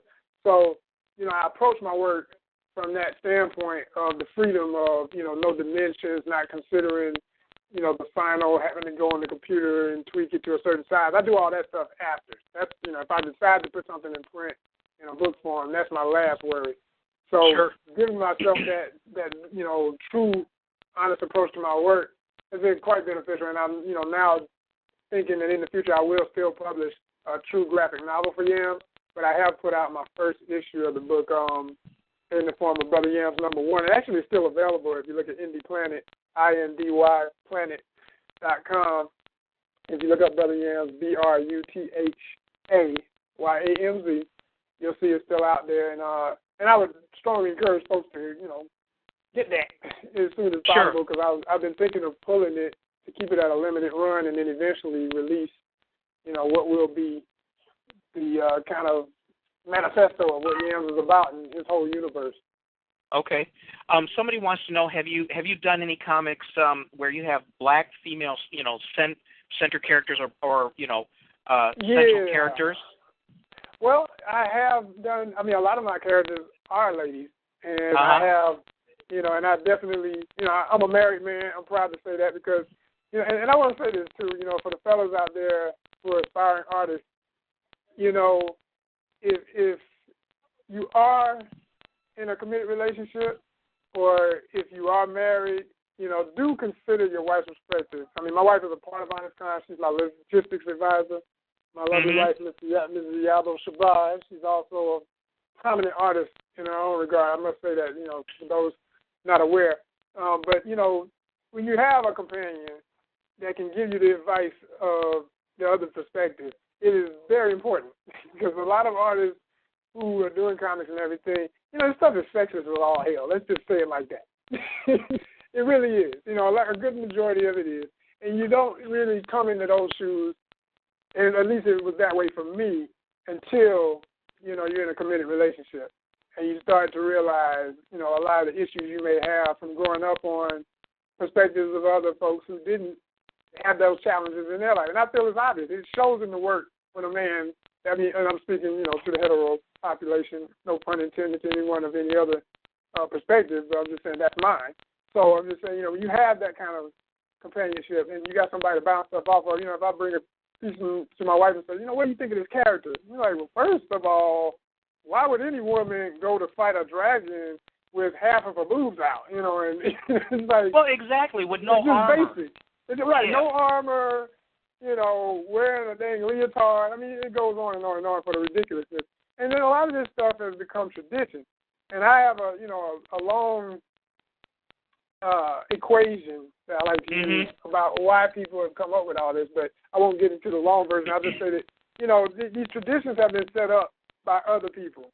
And once we grow up on it, we're not necessarily even conscious of how much we're putting this type of stuff out anymore. And then it also can become something that you'll, defend sometimes when it's not right. And then, you'll find out the hard way, say you're at a booth at a convention like ONYXCON or other, and, somebody intelligent comes up and challenges you, like, why does this look this way? Why is that? Why is that? And you never thought you were going to get those questions. And I've had vendors tell me stuff like that. That's always beautiful to me when, vendor comes and says, man, I didn't realize that women were offended by this, or I didn't realize that, if I'm going to do this, maybe I shouldn't cuss so much, or, people don't want to necessarily read that. They may watch some crazy movie with all this in it all day, but it's something different about the medium of something you're engaging with where you are, in a sense, the camera and the director with your brain looking at it and not being, you know what I'm saying?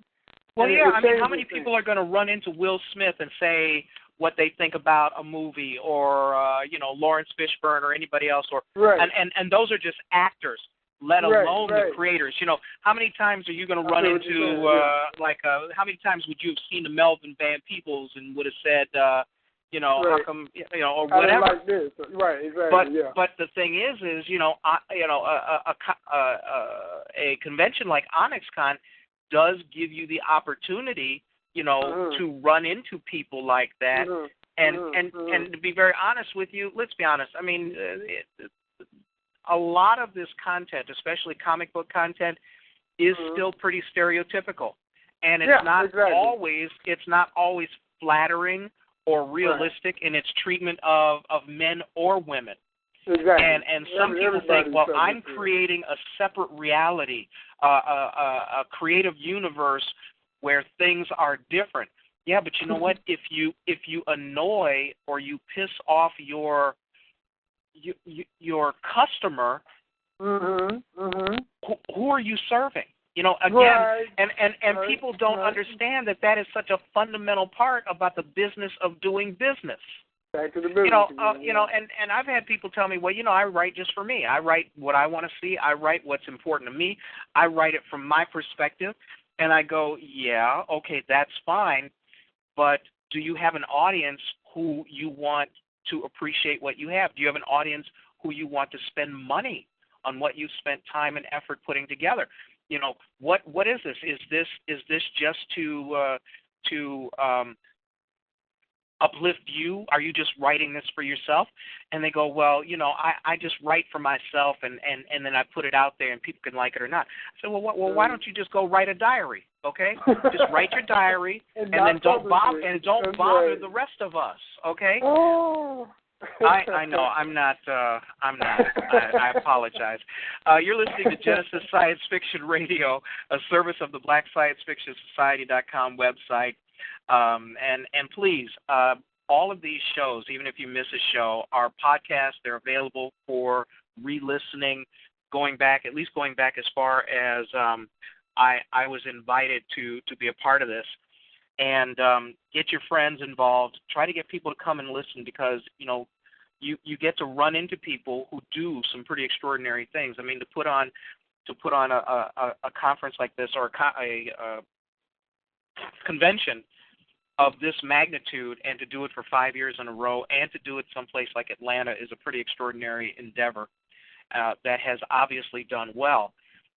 So all of these shows are available. Try to get your people your friends to maybe listen live. And if not listen live, remind them that these shows are available afterwards. So now that you've done all of this, let me ask you, where do you think ONYXCON is going to be 10 years from now? Ooh, well, one thing that I'm most focused on is maintaining everything that has made it the success it has been. Okay. Again, going back to relationships, maintaining reciprocal, positive, enlightening, honest, and realistic relationships with everyone. I hope everybody paid attention to that, especially the word reciprocal. Yes. Reciprocal. Yes. You know. So and I try my best to be all of those words. And sure. You know, and it is extremely hard, and sometimes you miss the dot. But I think people know when you're genuine and when you're trying, and you know you're getting those other chances. But when you're not even making an effort, then you know that shows too. So with that in mind, I can see myself and all of my companions and friends, the whole staff, volunteers, everybody. You know, this thing is going to really change lives as it's continuing to do. And I would hope that I'll put it like this. I have some vision of taking it and expanding it to some other market, always having Atlanta as a home, but, you know, there is some thought of doing another one, so to say. Let's just put it like that. You know, sure. But if we go there, you know, that we're just going to, you know, impose the same goals and the same level of integrity that has made what it is in Atlanta so beautiful, and we're just going to keep it rolling like that. So, yeah, for 10 years, I can see, you know, a whole lot of years, period. And the greatest thing is it's starting to gain the kind of momentum where, when I tell some folks about it, I sometimes get people saying, yeah, I heard about it already. And I'm like, really? And they're telling me where. And I'm like, oh, man, there's nothing like when you know that what you did is getting its own feet. It's walking for itself. Sure. That's the most beautiful feeling. And that's starting to happen more and more. And even, when I approach people who haven't heard of it, they're engaged, like you were saying earlier about the importance of you tell somebody, then they'll tell somebody, and someone else tells somebody. That right there, like today, for instance, I literally, and I want people to really listen to what I'm about to say and understand the power of this. I literally was on Facebook today, which, out of the two main ones, Facebook and Twitter, I do use Twitter, but I prefer Facebook a little bit more. And a lot of people love to get on there and just do a like fest. Like. So what about likes? Likes is all good. I use likes mostly to let people know, hey, I did check that out. I saw what you put up. And I don't do it for everything, so don't feel offended if you do something and I didn't say I like it, whatever. I hate how that's getting so serious. People be like, they didn't get a like, whatever. But the biggest thing about Facebook is for someone to just take the moment to say, I genuinely like this and push that button, not realizing that literally I saw somebody's work today, a children's book. Because, like I said, we have everything from children's material up.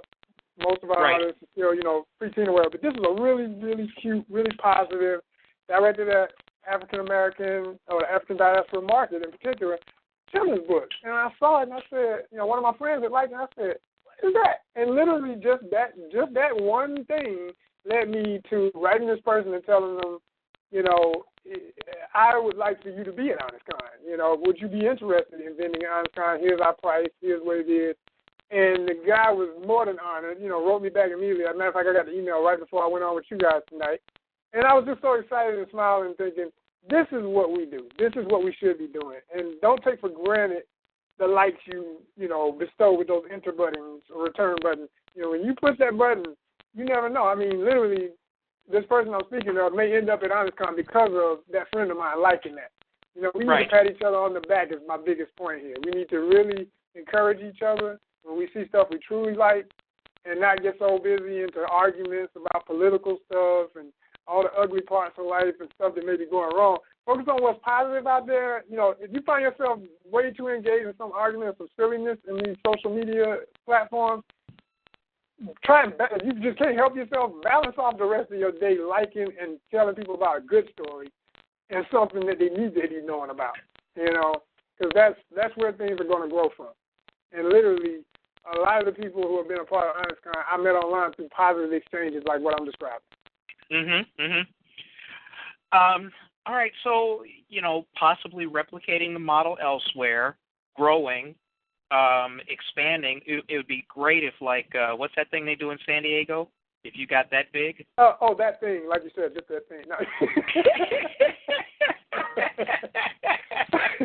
Well, I tried to play it down. See, now you just ruined my whole thing. That thing they got in San Diego.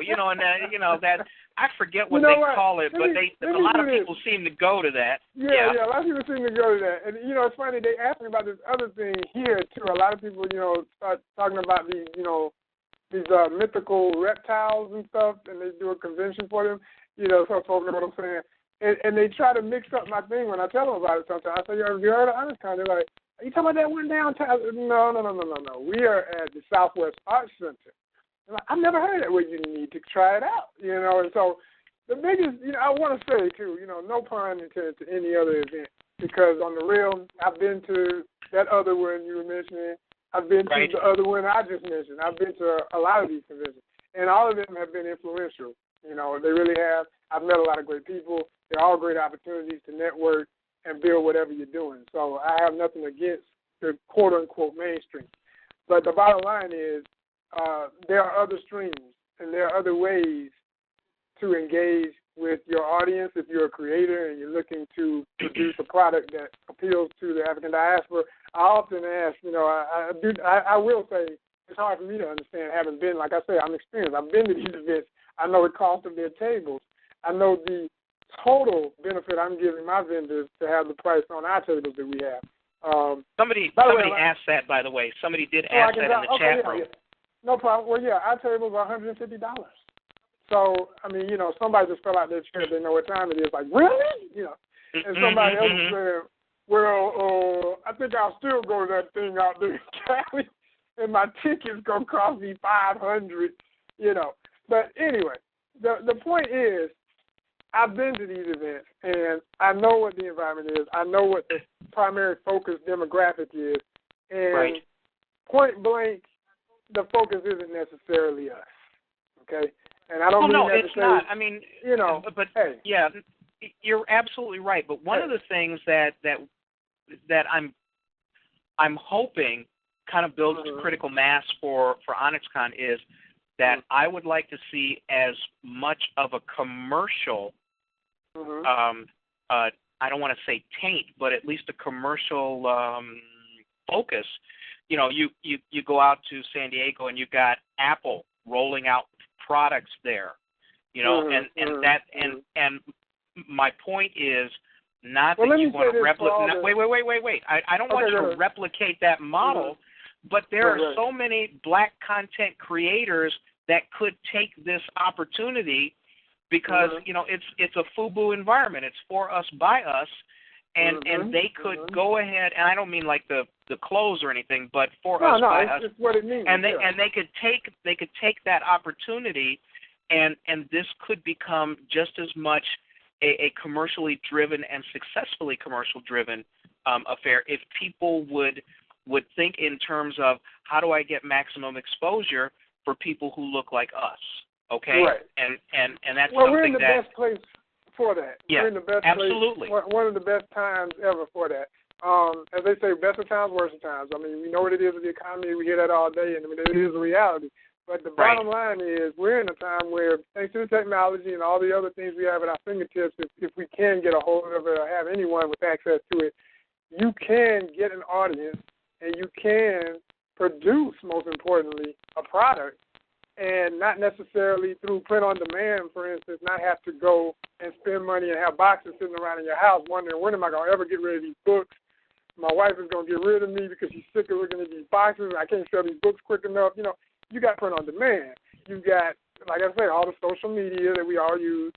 We've got so many options. There's really not as many excuses anymore. I'll put not as many on it because, you know, there's always, you know, the roadblocks of life. But the bottom line is we can and we are, and we've set examples. I mean, the beautiful thing about the movement I'm involved here, we didn't wait on anybody to tell our history.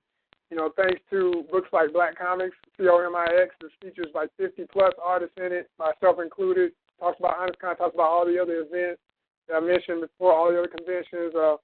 I forgot to mention also the Motor City Black Asian Comics Convention in Detroit. You know, the list just goes. I mean, we're up to like 5+ events now. There's a spot just about everywhere, you know, within driving range to flying range. And like I say, I don't see if your market is for, and I'll take it even further than for us, by us, for all by us. That's my motto. Yeah, it's primarily by us, but it's for all. You know, I mean, we've had everybody at ONYXCON, and we love to see everybody at ONYXCON. Just understand, when you come through, it's our party. And we're not going to stop being who we are because anybody else shows up. And I say the same thing to any of the, you were saying commercial, you know, any of the corporate perspectives on it. You know, and I've been saying this for years. I've already got, you know, a few corporate sponsors, partners, if you will, that have benefited us. And I want to also mention one of them for anybody who's considering coming from out of town. Matter of fact, I've been wanting to say this all night, so let me drop this, please. Sure, go ahead. One of our sponsors is Holiday Inn Express, in particular the location at the Camp Creek Marketplace, which is at East Point. Anybody who knows Atlanta, that exit on the expressway, okay, is literally like maybe 1 or 2 exits away from Cascade, which is the exit you would take to get to Southwest Arts Center where ONYXCON takes place. So there is no closer, more beneficial, more, you know, a nicer hotel that you could be at. And I want to encourage anybody within, you know, listening range of my voice that is considering coming and wants to bring a group, especially educators, churches, schools, etc., and say, you know, I want to get a posse of young folks. Let's take them to this thing because this is really good. I want to bring a lot and make sure we get this experience. If you have 20 or more, listen to me now, if you have 20 or more people that you want to bring to ONYXCON, if you book a room with that one I just mentioned, if you want to know the exact link, there's a link on our website to the hotel, okay? Check that out. If you're on Facebook, you can go to our page on there, ONYXCON, and you'll see a link for it and many of our posts. But basically, and I'll put this on, Black SCIFI Science Fiction Society. But also, like I say, 20-plus people, we will give you a nice gift bag full of comics, courtesy of one of our other sponsors, Criminal Records, which I mentioned before. They give us books every year. I'm ready and willing. You just heard me. This is Joseph R. Will III, president of ONYXCON, saying we can get these books if we put 20 heads in beds at that hotel, because they were generous enough to work a deal with us, and I want to make sure that we fulfill our end of it and get all of those people in that hotel. And like I say, it's the best place you can stay if you come to ONYXCON. It really is. It's a beautiful hotel. Anybody stayed with a Holiday Inn Express recently, you know they really are nice hotels. It's not Holiday absolutely. Inn. They're gorgeous. They really are. They changed their whole, the way a Holiday Inn used to be looked at is not that. It's like a boutique hotel. But anyway, yeah, so there it is. 20-plus people, and all you got to do is send me an email or send my people, it'll get to me, ONYXCON, at Gmail, okay, ONYXCON at gmail.com, and say, hey, Mr. Willer, we heard you, and we're bringing a group. Matter of fact, we got 50 people. We're going to buy out the hotel. That's what I want to hear. And we're going to have your books. When y'all come through, we're going to have your books. You heard it from me. There it is. There's the deal. There's the deal, everybody. And the thing is being in August, it's not during school time. Exactly. For most municipalities, for most townships. So I mean, and let me say too, we might even throw in. I can't. No promise here, but I will say, I can promise you those books. I might even throw in some art supplies for some aspiring artists from one of our other sponsors, Sam Flax. Anybody know about Sam Flax? Shout out to Sam Flax, Atlanta store. They're one of our big sponsors, always supporting us. Mm-hmm. Yeah. And all our other sponsors that I'm not mentioning, no pun intended, we love you all. I think I covered almost everybody, though. Well, I mean, the fact of the matter is there's no possible way in 2 hours that you could do a complete retrospective of everything that goes on. And that's one of the reasons why people... We've been doing good. Well, I've been letting you talk, But the thing is I invite people to check out the website, which is www.onyxcon.com to learn more about that. And then also, if you want to check out Joseph's art, he's the thenewartorder.com, www.thenewartorder, all one word.com, and you can take a look at his art. He's easy to get a hold of, and he's going to be posting up all kinds of information. We've got all kinds of panel discussions. We've got writing workshops. We've got all kinds of things upcoming for ONYXCON and just before ONYXCON. And, obviously everybody's invited, even though I looked over in this other pile over here and I didn't see my invite, but I'm sure it's here. It's here somewhere. Oh, no. When you are in the whirlwind of the actual convention, I mean, do you get any sleep? Do you have any time to yourself, or are you really just devoted to making the thing go the way it needs to go? Well, put it like this: in addition to all the activities that you have to deal with tables and making sure everybody's squared away, like Churchill Lee has been to my event many times. And he always gets a kick out of it. Most of his interviews, he's always laughing, saying, I love to come to the other conventions because it's like watching Joseph run around instead of me having to run around is just so fun because I'm thinking that would be me at my event. I know what it looks like now. I'm like, yeah, exactly. But it's like it's nonstop. And I probably lose pounds every time I do it. I'm trying to get to a point where I got enough volunteers where I don't have to run as much. But, I'm an athletic guy, so I don't mind. That's not a problem. But at the same time, I also do a masquerade every year. A mask based on traditions from Africa, coming from my perspective as an African American, and in my research of my culture and my history as a people. And I do that truly, truly dedicated to that every year. No matter what, no matter how tired I am, I go and I don my regalia and do my thing. And I stress the words I'm saying: masquerade, mask, regalia, because I don't want it confused with cosplay. No offense to anybody cosplaying. By the way, if you're a cosplayer, come to ONYXCON, represent. We want to see y'all in full blast. We do discount for cosplayers. If you come to ONYXCON on Saturday, masked, and any, it don't have to be recognizable character. We love when you come with your own. As a matter of fact, I personally respect that even more if you got your own character. But keep in mind we're a family event, so don't be coming with the part side. I know some of y'all try to keep it a little too grown and sexy and go overboard with the sexy. Keep your parts covered, but do your thing, and we're gonna give you a discount at the door. We represent. We cut it half price usually. It's $10 to get an ONYXCON on Saturday, and like $5 for 12 and under. So you can't beat our price anyway. But for $5 if you're in your costume, you can't beat that. You really can't. So I want to stress that. But anyway, I always mask every year, and I come out and do my own small performance in mask. So, can you imagine? Yeah. I probably could set a Guinness Book World Record with that. The only comic book convention president, promoter, etc. that does mask at his own event and performs after all the other stuff I do. Can you believe this? Yeah. When I get home, my wife. I don't know how you do it. Oh, let me ask you this. Excuse me. I usually dress in my regular clothes and I come as a serial killer because they look like everybody else. Can I get my discount for that? No. We'll talk later. We'll talk later. We'll talk later. We'll get you a counselor too. It's okay. All right. So and then now let's talk a little bit about you personally. When you're working on a project, when you're in your art, what's kind of like your daily schedule for that? How do you manage your time? How do you get your concentration up? Do you have certain rituals that help you with your to expose the creativity or bring it to the forefront? Well, I read something some years ago about a master Japanese tattoo artist, and he was breaking down. He's one of the folks that does the traditional full body tats that a lot of the Yakuza members have, and all that. And I mean, it's incredible art, incredible.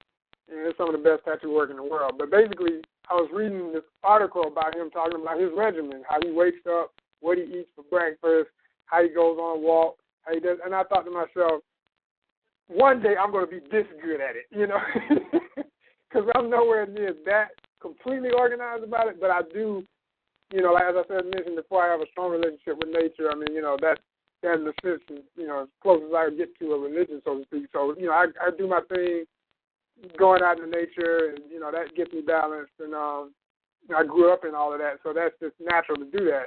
I think it should be natural for everybody, but that's another conversation. But anyway, I do that, and I also try to, as I was saying before, I've kind of managed to narrow down what my strengths are and what has always been my true focus. Really just looking back at your life and saying, you always did like this, you always did like that.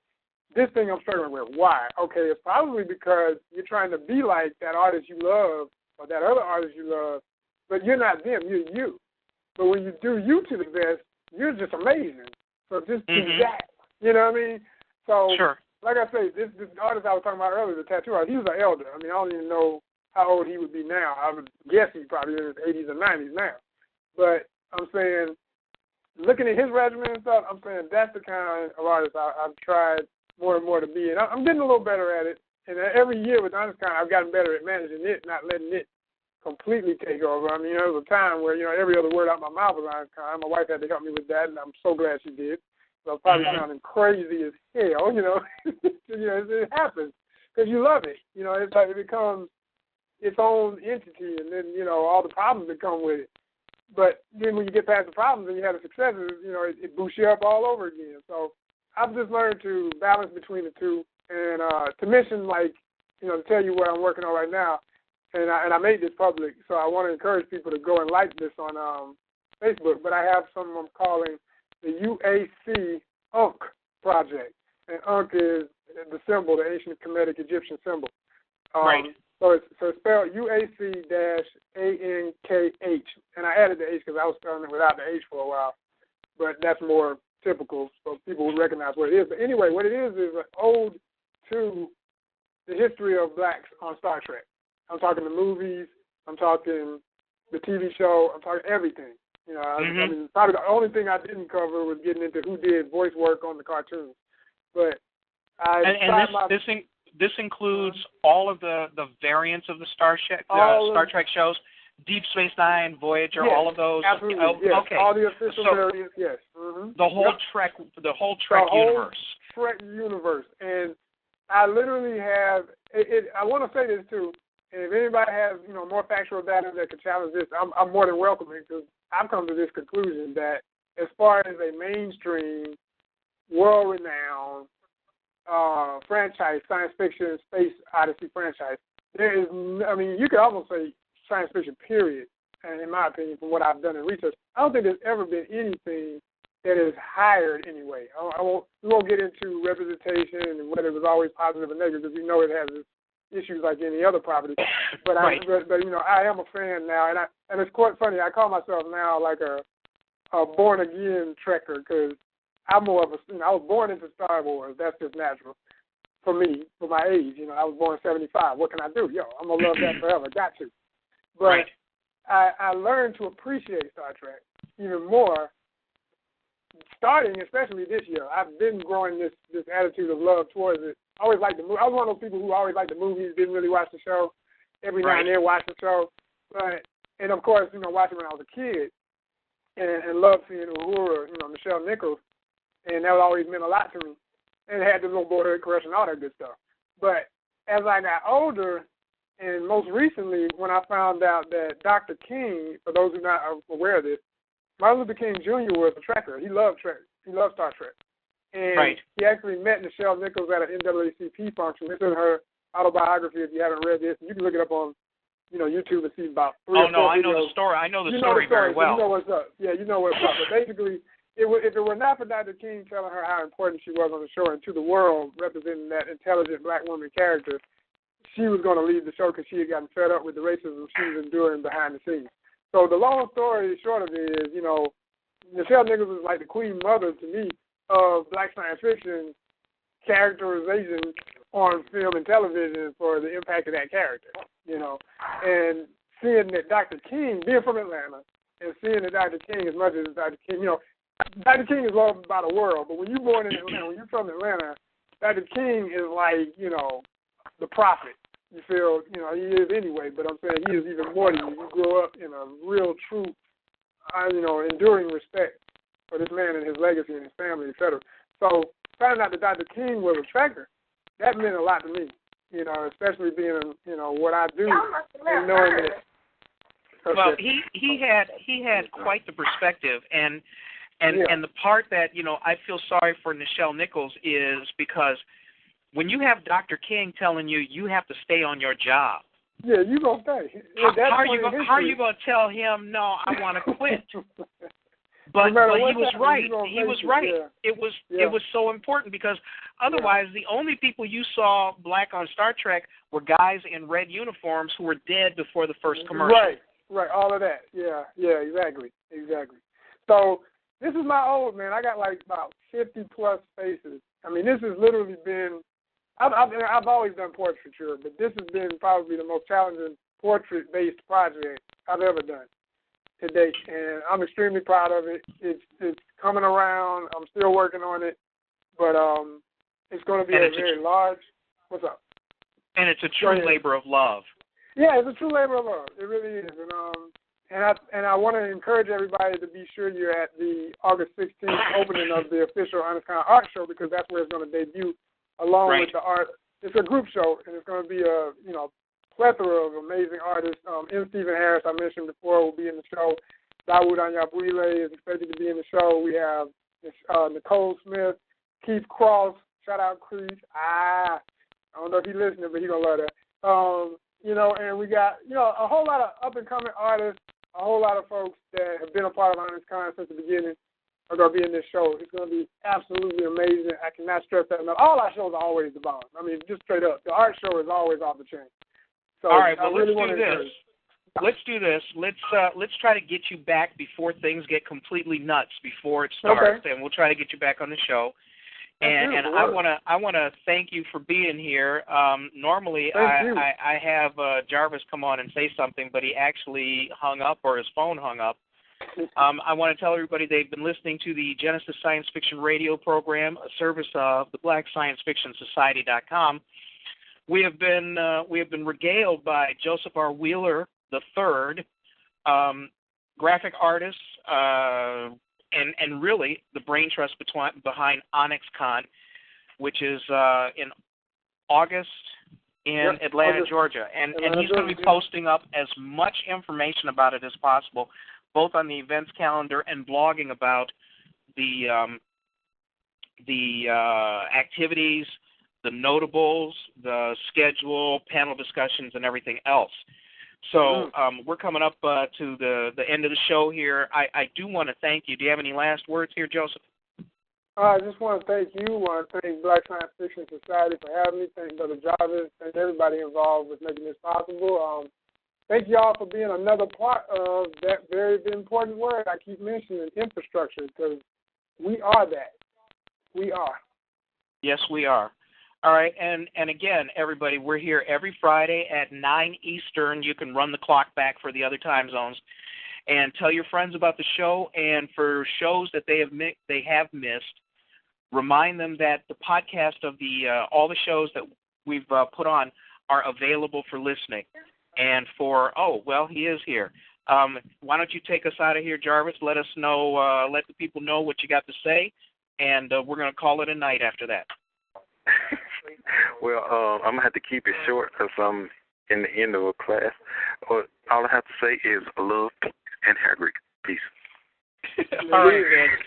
Everybody have a great night, and then and I apologize that we didn't have a real good call-in segment. So anybody who would like to stay online, and maybe Joe, if you can hang around for a little online, and maybe Joe, if you can hang around for a little online, and maybe Joe, if you can hang around for a little online, and maybe Joe, if you can hang around for a little online, and maybe Joe, if you can hang around for a little online, and maybe Joe, if you can hang around for a little online, and maybe Joe, if you can hang around for a little online, and maybe Joe, if you can hang around for a little online, and maybe Joe, if you can hang around for a little online, and maybe Joe, if you can hang around for a little online, and maybe Joe, if you can hang around for a little online, and maybe Joe, if you can hang around for a little online, and maybe